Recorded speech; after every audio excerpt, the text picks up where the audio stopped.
എപ്പിസോഡിന്റെ തുടക്കത്തിൽ തന്നെ നമ്മളെ കാണിക്കുന്നത് ലിയോ ആണെങ്കിൽ ആ ഗേളിന്റെ അടുത്ത് നിൽക്കുകയാണ്. അവള് പറയുന്നുണ്ട്, ഫൈനലായിട്ട് ഞാൻ പറയാണ്, അതായത് നീ എനിക്ക് കിസ് തന്നിട്ടുണ്ടെങ്കിൽ ആ കിന്നിന്റെ പ്ലാൻ എന്താണെന്ന് ഞാൻ പറഞ്ഞുതരാം. അതിൽ നിന്ന് നിനക്ക് ഫിയറ്റിനെ ഇപ്പം രക്ഷിക്കാൻ പറ്റുന്നു. പക്ഷെ അതിനോടൊന്നും നമ്മുടെ ലിയോ ആണെങ്കിൽ അങ്ങ് അഡ്ജസ്റ്റ് ആയിട്ട് പോകുന്നില്ല. പക്ഷെ അവന് വേറെ ഓപ്ഷൻ ഇല്ലാത്തതുകൊണ്ട് അവസാനം അതിന് സമ്മതിക്കാണ്. ആ പെൺകുട്ടിയാണെങ്കിൽ അവന് ഫോഴ്സ്ഫുള്ളി കിസ് ചെയ്യുന്നുണ്ട്. കിസ് ചെയ്ത് കഴിഞ്ഞിട്ട് നമ്മുടെ ലിയോ ചോദിക്കുകയാണ്, നിനക്ക് കിട്ടണ്ടെല്ലാം കിട്ടിയല്ലോ, ഇനി എന്താ കാര്യമെന്ന് വെച്ചാൽ പറയാനായിട്ട്. അങ്ങനെ ഞാൻ പറഞ്ഞിട്ടുണ്ടെങ്കിൽ നീ എൻ്റെ പുറകെ ഇനി വരില്ലല്ലോ, അതുകൊണ്ട് തന്നെ ഞാൻ പോവാണ്. എന്നെ തൃപ്തിപ്പെടുത്തിയതിന് ശേഷം മാത്രമാണ് ഞാൻ ഈ കാര്യം നിനക്ക് പറഞ്ഞു തരുള്ളൂ എന്നും കൂടി അവള് കൂട്ടി പറയുന്നുണ്ട്.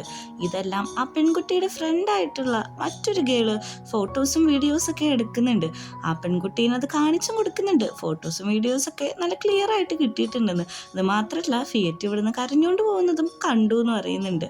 നമ്മുടെ ഗേള് നമ്മുടെ കിങ്ങിനെ വിളിച്ചിട്ട് പറയാണ്, നമ്മുടെ പ്ലാന് നന്നായിട്ട് സക്സസ് ആയിട്ടുണ്ടെന്ന്. അങ്ങനെ വീട്ടിലെത്തിയ ഫിയറ്റ് ആണെങ്കിൽ ഭയങ്കരമായിട്ട് സാഡിലാണ് ഇരിക്കുന്നത്. ഇന്നത്തെ ദിവസം താൻ വേറെ റൂമിൽ കിടന്നോളാം, കുറച്ച് വർക്കും കാര്യങ്ങളുണ്ടെന്നൊക്കെ നമ്മുടെ ലിയോനോട് പറയുന്നുണ്ട്. ലിയോ ആണെങ്കിൽ അതിന് സമ്മതിക്കുകയും ചെയ്യുന്നുണ്ട്. രാത്രി കിടക്കുമ്പോഴേക്കും ഫിയറ്റ് അവനോട് തന്നെ പറയാണ്, ഇതെല്ലാം മോശമാണ്, കാരണം നമ്മുടെ ലിയോ എന്നെ ചതിക്കാൻ നോക്കുകയെന്നല്ല, അതുകൊണ്ട് നീ അങ്ങനെയൊന്നും തിങ്ക് ചെയ്യരുതെന്ന്. പിറ്റേ ദിവസം ക്ലാസ്സിൽ ചെല്ലുമ്പോഴും ഫ്രണ്ട്സ് ചോദിക്കുന്നുണ്ട് എന്താ പറ്റിയെന്ന്.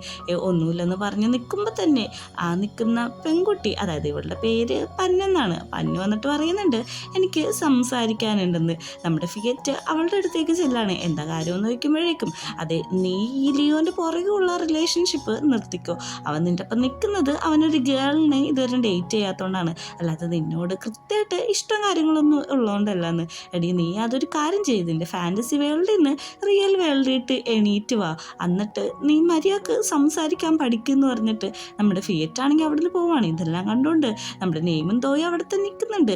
എന്താ നടക്കാൻ പോകുന്നതെന്ന് അറിയില്ലല്ലോ, അതുകൊണ്ട് നമുക്ക് അവൻ്റെ പുറകെ തന്നെ പോവാന്ന് പറഞ്ഞിട്ട് അവരും പുറകെ ഫോളോ ചെയ്യുന്നുണ്ട്. പിറ്റേ ദിവസം രാവിലെ തന്നെ ഫൈനൽ സെലക്ഷനായിട്ടുള്ള മത്സരങ്ങൾ ആരംഭിക്കുന്നുണ്ട്. അതിൽ ജയിക്കുന്നത് നമ്മുടെ ഡു നോട്ട് സേ നോ എന്ന് പറയുന്ന നമ്മുടെ ലിയോൻ്റെ ഫിയറ്റിൻ്റെയും ടീമാണ്.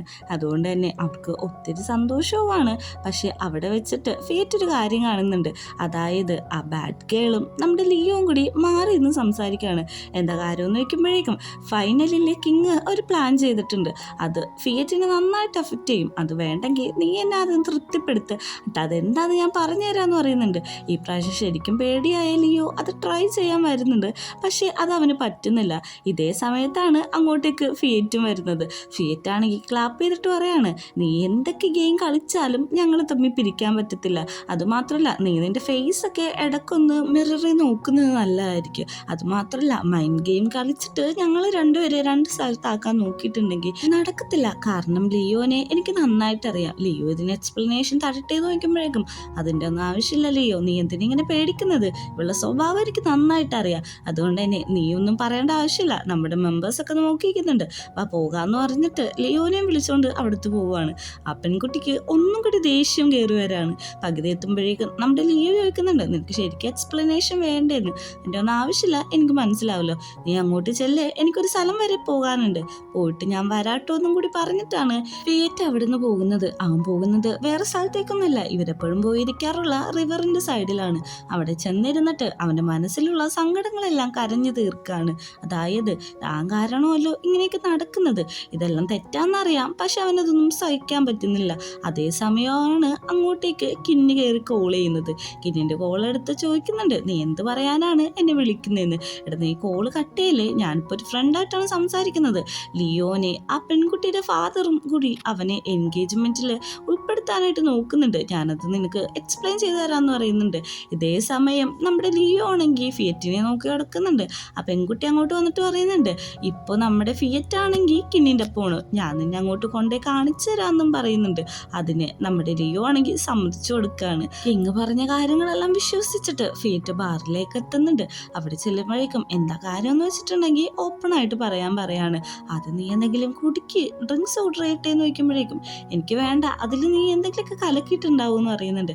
നീ എന്തെങ്കിലുമൊക്കെ മേടിക്കാൻ പറയുമ്പോൾ വേറൊരാളോട് പറയുന്നുണ്ട് ഒരു ബോട്ടിൽ വെള്ളം മതി, അതും പൊട്ടിക്കാത്ത ബോട്ടിൽ തന്നെ ആയിരിക്കണമെന്ന് പറയുന്നുണ്ട്. അങ്ങനെ അയാളാണെങ്കിൽ ഒരു പൊട്ടിക്കാത്ത ബോട്ടിൽ കൊണ്ടുവന്ന് കൊടുക്കുന്നുണ്ട്. അതിൽ നിന്ന് അവൻ കുടിച്ചു കഴിഞ്ഞിട്ട് അവിടെ വെക്കാണ്. അപ്പോഴാണ് ഒരു ഫ്ലാഷ് ബാക്ക് കാണിക്കുന്നത്. ആ പൊട്ടിക്കാത്ത ബോട്ടിലെല്ലാം കുറച്ച് ഡ്രഗ്സ് ക്യാഷ് കൊടുത്ത് അവൻ ആഡ് ചെയ്യിപ്പിച്ചിട്ടുണ്ടാവുമായിരിക്കും. ആ ഡ്രിങ്ക്സ് കുടിച്ചു കഴിയുന്നത് നമ്മുടെ ഫിയറ്റ് പറയുന്നുണ്ട്, ഇനി പറ എന്താ നിനക്ക് പറയാനുള്ളതെന്ന് ചോദിക്കുമ്പോൾ തന്നെ അവന് തലയൊക്കെ നന്നായിട്ട് കറങ്ങാണ്. അവൻ പയ്യെ ആ ഡ്രഗ്സിൻ്റെ എഫക്റ്റിൽ അവിടെ തന്നെ ഡ്രിങ്കഡ് ആയ പോലെ മയങ്ങി അങ്ങ് വീഴാണ്. ഇത് കാണുന്ന കിങ്ങിന് ഒത്തിരി സന്തോഷമാവുന്നുണ്ട്. ഇതേ സമയത്താണ് അങ്ങോട്ടേക്ക് നമ്മുടെ ലിയോവും ബാഡ് ഗേളും കൂടി വരുന്നത്. ഇവരാണെങ്കിൽ ഇവരെ ഒരുമിച്ച് ഇങ്ങനെ കാണുന്ന ഈ സമയത്ത് ലിയോന് നല്ല രീതിക്ക് ദേഷ്യം വരുന്നുണ്ട്. ലിയോ ചെന്നിട്ട് കിങ്ങിനെ നന്നായിട്ട് തല്ലുന്നുണ്ട്. ഞാൻ പല പ്രാവശ്യം പറഞ്ഞിട്ടുണ്ട് എൻ്റെ ബോയ് ഫ്രണ്ടിൻ്റെ പുറകെ ഇങ്ങനെ നടക്കരുതെന്ന്. അവന് എനിക്ക് നന്നായിട്ട് അറിയാം, അതുകൊണ്ട് നീ ഈ ഇടയിൽ കിടന്ന് കളിക്കണ്ടെന്ന് പറയുന്നുണ്ട്. ഫിയറ്റിനെ ചെന്ന് നോക്കുമ്പോഴാണെങ്കിൽ അവൻ ഓൾറെഡി ഡ്രങ്കഡ് ആണെന്നാണ് ലിയോ വിചാരിക്കുന്നത്. അങ്ങനെ അവരവിടെ നിന്ന് പോയ ശേഷം ബാഡ് ഗേൾ ആണെങ്കിൽ വന്ന് കിങ്ങിനോട് സംസാരിക്കുന്നുണ്ട്. നിന്റെ പ്ലാനൊക്കെ നന്നായിട്ട് ഫ്ലോപ്പ് ആവുന്നുണ്ട്, വേറെ എന്തെങ്കിലും പ്ലാൻ ഉടനെ തന്നെ കണ്ടുപിടിക്കണം. അതല്ല ഞാനിപ്പോൾ ശരിക്കും പറയാൻ വന്നത്. അതിനു മുമ്പ് നിനക്കെന്നൊന്ന് തൃപ്തിപ്പെടുത്താൻ പറ്റുമോ എന്ന് ചോദിക്കുന്നുണ്ട്. അങ്ങനെ അവർ തമ്മിൽ അവിടെ ഒരു കണക്ഷൻ വരാണ്. ഇതേ സമയം നമ്മുടെ ലിയോണും പീപ്പബും ആണെങ്കിൽ ഒരു ഡിന്നറിന് പോയേക്കാണ്. പീപ്പബ് ചോദിക്കുന്നുണ്ട്, ശരിക്കും ഞാൻ ആ പാർട്ടിക്ക് വരാത്തതിൽ നമുക്ക് സങ്കടമുണ്ടോന്ന്. നമുക്ക് സങ്കടമുണ്ട്, കാരണം നിനക്ക് വേണ്ടിയുള്ള ഡ്രസ്സെല്ലാം ഡിസൈൻ ചെയ്തതല്ലേ, പിന്നെ അമ്മയുടെ ഇഷ്ടത്തിനൊക്കെ എഗെയിൻസ്റ്റ് പറയാനും ഒരാൾ വേണമല്ലോ എന്ന് പറയുന്നുണ്ട്. അല്ല നിന്റെ പരിപാടി എന്താന്ന് ചോദിക്കുമ്പോഴേക്കും ഓർഫനേജിൽ പോയിട്ട് പിള്ളേരെയൊക്കെ കാണണമെന്ന് അവനും പറയുന്നുണ്ട്. അന്ന് രാത്രി തന്നെ ലിയോ ആണെങ്കിൽ ഫിയറ്റ് എണീക്കാൻ വേണ്ടി വെയിറ്റ് ചെയ്ത് നിൽക്കുകയാണ്. കുറച്ച് മണിക്കൂറിന് ശേഷം ഫിയറ്റ് എണീക്കുന്നുണ്ട്. എണീറ്റ പാട് ചോദിക്കുന്നത് ഞാനെന്താ ഇവിടെയെന്ന്. നീ ആ കിന്നിൻ്റെ ഒപ്പം കള്ളൊടിച്ച് ബോധമില്ലാതെ കിടക്കായിരുന്നു, ഞാൻ എടുത്തോണ്ട് വന്നതെന്ന് പറയുന്നുണ്ട്. അങ്ങനെ ഞാൻ കള്ളൊടിച്ച് ബോധമില്ലാതെ കിടന്നൊന്നുമല്ല, ഡ്രങ്കഡ് ആക്കിയതാണ്. കാരണം ഞാൻ അവിടെ ഒന്നും കഴിച്ചിട്ടൊന്നുമില്ല, ആകെ ഒരു കുപ്പി വെള്ളം മാത്രം കുടിച്ചിട്ടുള്ളൂ എന്ന് പറയുന്നുണ്ട്. പക്ഷേ ഇത് നമ്മുടെ ലിയോന് ഡൈജസ്റ്റ് ആവുന്നില്ല. അവൻ കുറെ കിടന്ന് ഒച്ചെടുക്കാണ്. അന്ന് നമുക്കിനി ഫ്രണ്ട്സ് ആയിട്ടിരിക്കാമെന്ന് പറഞ്ഞിട്ട് നമ്മുടെ ഫിയറ്റ് അവിടെ നിന്ന് ഇറങ്ങി പോകുന്നുണ്ട്. ഇതൊന്നും വേണ്ടായിരുന്നു എന്ന് ആ നിമിഷം ലിയോയും ചിന്തിക്കുകയാണ്. അങ്ങനെ പിറ്റേ ദിവസം രാവിലെ കാണിക്കുന്നത് നമ്മുടെ നെയ്മിൻ്റെ വീട്ടിലാണ് ഇപ്പോൾ ഫിയറ്റ് ഇരിക്കുന്നത്. നെയ്മിനാണെങ്കിൽ ഇവനെ ഒന്ന് സമാധാനിപ്പിക്കണമെന്നുണ്ട്. പക്ഷേ കാഷ്വലായിട്ട് സമാധാനിപ്പിക്കാനായിട്ട് വേഗം പോയി നമ്മുടെ ഫിയറ്റിൻ്റെ അടുത്ത് ഇരുന്നിട്ട് പറയുന്നുണ്ട്, അത് ഇവിടെ നന്നായിട്ട് ഫുഡ് കിട്ടുന്ന സ്ഥലമുണ്ട്, നമുക്ക് പോയാലോ, എനിക്ക് കുറച്ച് ഫ്രൈഡ് ചിക്കൻ കഴിക്കാൻ തോന്നുന്നുണ്ട്, പിന്നെ കുറച്ച് പിസ്സയും മേടിക്കാമെന്ന് പറയുന്നുണ്ട്. നമ്മുടെ ഫിയറ്റ് ആണെങ്കിൽ എന്നെ സമാധാനിപ്പിക്കാൻ നോക്കാമെന്ന് എനിക്കറിയാം, പക്ഷെ എനിക്കിപ്പോൾ അതിനൊന്നും മൂടില്ല എന്ന് പറയുന്നുണ്ട്. നീ ഇതിൽ എന്തെങ്കിലും ഒന്ന് ചെയ്തേ പറ്റുള്ളൂ എന്ന് നെയ്മും പറയുന്നുണ്ട്. ഇനി നമ്മളെ ഒരു സ്വപ്നമാണ് കാണിക്കുന്നത്. ആ സ്വപ്നത്തിൽ ലിയോൻ്റെ അടുത്തേക്ക് ഫിയറ്റ് പോവാതെ നേരെ കിന്നിൻ്റെ അടുത്തേക്ക് പോയിട്ട് അവർ ഹഗ് ചെയ്ത് നിൽക്കുന്നതായിട്ടാണ് നമ്മുടെ ലിയോ സ്വപ്നം കാണുന്നത്. ആ സ്വപ്നത്തിൽ നിന്ന് അവൻ ഞെട്ടി എണീക്കുന്നുണ്ട്. അവൻ എന്താണിപ്പോൾ നടക്കുന്നതെന്ന് പോലും കൃത്യമായിട്ട് മനസ്സിലാവുന്നില്ല. അങ്ങനെ അവൻ പെട്ടെന്ന് തന്നെ അവിടുന്ന് എണീറ്റ് പോവാണ്. പിറ്റേ ദിവസം രാവിലെ ആകുമ്പോഴേക്കും നമ്മുടെ ലിയോൻ്റെ അവസ്ഥ ഭയങ്കര കഷ്ടമാണ്. അവൻ ശരിക്കും ഒരു പ്രാന്ത് പിടിച്ച മനുഷ്യനെ പോലെയാണ് ഇരിക്കുന്നത്.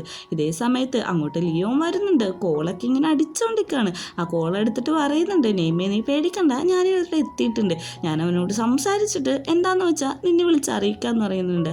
അങ്ങനെ നമ്മുടെ ലിയോനോട് സംസാരിക്കുന്നുണ്ട്. നീ ഇങ്ങനെ നിരാശ കാമുകനെ പോലെ ഇരുന്നിട്ട് കാര്യമില്ല, എന്തെങ്കിലും റിയാക്ട് ചെയ്താൽ മാത്രമേ നടക്കുകയുള്ളൂ എന്ന്. അങ്ങനെ പിറ്റേ ദിവസം ആ പാർട്ടി നടക്കുകയാണ്. പാർട്ടിയിൽ അച്ഛനും അമ്മയും ഭയങ്കര സന്തോഷത്തിലാണ്. പക്ഷേ ലിയറ്റ് വരുമെന്ന് അറിയില്ലല്ലോ. അവിടെയുള്ള ലേഡി ആണെങ്കിൽ വന്ന് പറയുന്നുണ്ട്, നിങ്ങളുടെ 2 മക്കളെ കാണാനായിട്ട് എന്തൊരു ക്യൂട്ടാണ്, ഇവർക്ക് ബോയ് ഫ്രണ്ട്സ് കാര്യങ്ങളൊക്കെ ഉണ്ടോ, മാരേജൊക്കെ എപ്പോഴാണെന്നൊക്കെ ചോദിക്കുന്നുണ്ട്. കാഷ്വലായിട്ടും അവരവിടെ നിന്ന് സംസാരിക്കുന്നുണ്ട്. ആ ലേഡി പോയതിന് ശേഷം നമ്മുടെ അമ്മയാണെങ്കിൽ അച്ഛനോട് പറയുന്നുണ്ട്, നിങ്ങളുടെ മോന്, അതായത് നിങ്ങളുടെ മൂത്ത മോൻ കാരണം എനിക്കെന്തൊരിതാണ്, അവൻ്റെ ലവർ വന്നിട്ടില്ല, നിങ്ങളുടെ മോനെ ഞാൻ ഇടിക്കും പിടിച്ച് നോക്കിക്കോളാനൊക്കെ പറയുന്നുണ്ട്. എൻ്റെ മോൻ എന്ന് വെച്ചാൽ നിൻ്റെ കൂടെ മോനാണ്, അത് നീ മറന്നു പോരുതെന്ന് ഫാദർ പറയുന്നുണ്ട്. ലിയോ ആണെങ്കിൽ ഈ പാർട്ടിക്ക് ഉണ്ടെങ്കിലും അവൻ്റെ മനസ്സിൽ നിറച്ചും ഫിയറ്റാണ്. അങ്ങോട്ടേക്ക് ലിയോൺ വന്ന് ചോദിക്കുന്നുണ്ട്, ഇന്നിങ്ങോട്ട് ഫിയറ്റ് വരുമെന്ന്. അറിയില്ല, നമുക്ക് വെയിറ്റ് ചെയ്യാം, ചിലപ്പോൾ അവരെന്തായാലും വരുമെന്നും പറയുന്നുണ്ട്. ഇതേ സമയം നെയ്മാണെങ്കിൽ അവൻ്റെ ഡെയിലുള്ള റൊട്ടീൻ ഇറക്കാണ്, അതായത് ഗെയിം കളിച്ചുകൊണ്ട് നിൽക്കുകയാണ്. ഈ സമയത്ത് നമ്മുടെ കോച്ച് ഗേൾ വന്നിട്ട് പറയുന്നുണ്ട്, ഇപ്പോഴാണോ ഗെയിം കളിക്കാൻ തോന്നുന്നത്, അകത്തേക്ക് വന്നേ ഒരു കാര്യമുണ്ട് എന്ന് പറഞ്ഞിട്ട് അകത്തേക്ക് പോകുന്നുണ്ട്. ഫിയറ്റിനോട് പറയുന്നുണ്ട്, നീ ഓൺലൈൻ കണ്ടോ, ആ ഗേളാണെങ്കിൽ ഇന്ന് പാർട്ടിക്ക് പോകാണ്, ഇന്ന് ഒരു ഡേറ്റ് ഉണ്ടെന്നൊക്കെ പറഞ്ഞ് സ്റ്റോറി ഇട്ടിട്ടുണ്ട്. അത് ഫിയറ്റിനെ കാണിച്ചു കൊടുക്കുന്നുണ്ട്. നീ എന്തെങ്കിലും നോക്കിക്കുന്നത്, നീ ആ പാർട്ടിക്ക് എന്തായാലും പോകണമെന്ന് കോച്ച് ഗേള് പറഞ്ഞ് സമ്മതിപ്പിക്കുന്നുണ്ട്. അങ്ങനെ ആ ബാഡ് ഗേൾ ആണെങ്കിൽ പാർട്ടിയിലേക്ക് എത്തുന്നുണ്ട്. നമ്മുടെ ലിയോന്റെ അടുത്തേക്കാണ് അവൾ ചെല്ലുന്നത്. ഇതേ സമയം ആനാണെങ്കിൽ പെട്ടെന്ന് അങ്ങോട്ട് വന്നിട്ട് ഇന്ന് എൻ്റെ ഒപ്പം ഡേറ്റ് ചെയ്യാമോ എന്ന് നമ്മുടെ ലിയോനോട് ചോദിക്കുകയാണ്. ഇനിയിപ്പോൾ എന്താന്ന് പറഞ്ഞിട്ട് അവൻ സമ്മതിക്കുന്ന അതേ സമയത്താണ് ആ ഗേളിൻ്റെ മുഖത്തേക്ക് നോക്കിയിട്ട് നീ ഇവിടെ ഉണ്ടായിരുന്നു, ഞാനത് ശ്രദ്ധിച്ചില്ല എന്ന് പറയുന്നത്. നീ ശ്രദ്ധിക്കാത്തതാണോ അല്ലെങ്കിൽ ശ്രദ്ധിക്കാത്ത പോലെ അഭിനയിച്ചതാണോ എന്ന് ചോദിക്കുന്നുണ്ട്. എന്തായാലും എനിക്കൊരു കുഴപ്പമില്ല, ഞാനും എൻ്റെ ഒപ്പം ഡേറ്റിന് പോട്ടെ എന്ന് പറഞ്ഞിട്ട് അവനെ അവിടെ നിന്ന് രക്ഷപ്പെടുത്തുന്നുണ്ട്. അപ്പം കൊച്ചു പുറകെ വിളിക്കുന്നുണ്ടെങ്കിലും ലിയോ ശ്രദ്ധിക്കുന്നില്ല. അപ്പോഴാണ് താഴത്തേക്ക് നോക്കുമ്പോഴേക്കും നമ്മുടെ ചിക്കൻ്റെ എൻട്രി. നമ്മുടെ ഫിയറ്റ് ഈ ഒരു കോസ്റ്റ്യൂമിൽ ഭയങ്കര ഹാൻസാണ്, എനിക്ക് ഭയങ്കരമായിട്ട് ഇഷ്ടപ്പെട്ടു. അവൻ അങ്ങോട്ട് വരുന്നുണ്ട്. ഇത് ലിയോ കണ്ടു നിൽക്കുന്നുണ്ട്. ഈ ഒരു സീനും കൂടി കാണിച്ചിട്ടാണ് എപ്പിസോഡ് അവസാനിക്കുന്നത്.